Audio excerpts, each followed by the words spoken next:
A tuže ich máme, našich starých známych Slovanov. Bojazlivá, že sme to boli krajina. Veď ako by aj nie, s takou rozlohou sme sa veru chváliť nemohli. I pacifisti, i diplomati sme boli. Radšej si za stôl sadnúť, i dobrého vínka si pripiť, alebo tú medovinku šlupnúť by sa patrilo. A nie tam na poli meče tasiť a kantriť tie prašivé turecké zadky. Vojsko sme teda zdatné mali. I keď mladých junákov plné bolo, všetci to spod Tatier chlapci boli. A tí sú verní svojej vlasti od hlavy až po pety. S nimi veru nie do špásov. Ej, keby len ten náš ľudo nebol taký trasolička. Mladý, že to bol král mladý. Nežudo, že mal taký strach z Turkov. Ledva okúsil krv praseťa na polovačke a hen už sa valí vpred na Turkov. Čo už narobíme? Boh nám pomáhaj. I z druhej strany sa už hnal slávny a krutý vládca Sulejman. Nebolo vtedy obávanejšieho vládcu, ako bol on, a ľudo to vedel. Vliekol so sebou armádu to veľkú.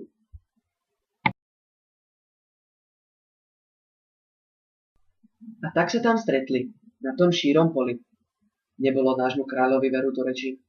No niečo povedať predsa musel. Bol to kráľ, náš vodca.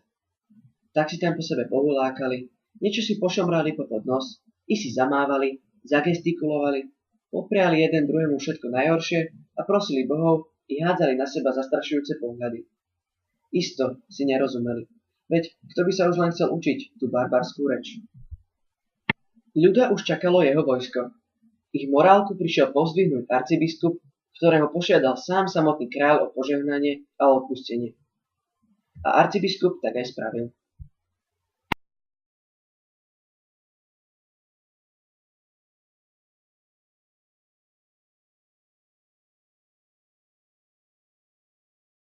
Zatiaľ, čo sa vojská pripravovali na útok, Jan Zápolský i s jeho vojskom si vylihovali za kopcom. Veď kto by už len chcel bojovať, keď sa môže len nečine prizerať.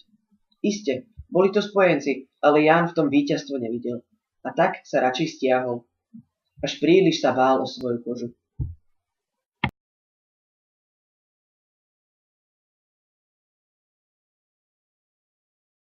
Hneď na to, ako arcibiskup odkráčal z poľa, stahla sa bitka. Šípy lietali, meče plieskali obrnenia, kanóny strieľali, ruky, nohy lietali kadetade. Kde tu sa zakotúľala aj hlava.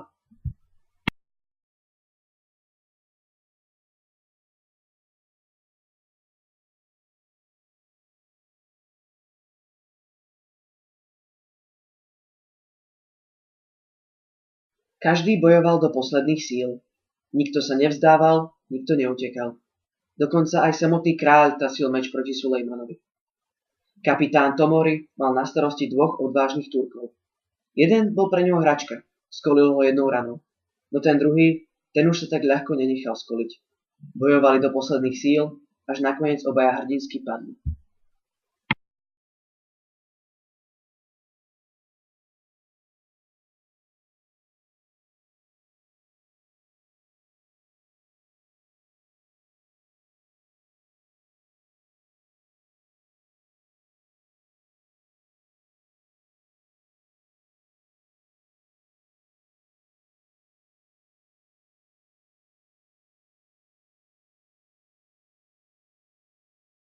Ľudo ešte stále vytrvával v boji proti obratnému Sulejmanovi.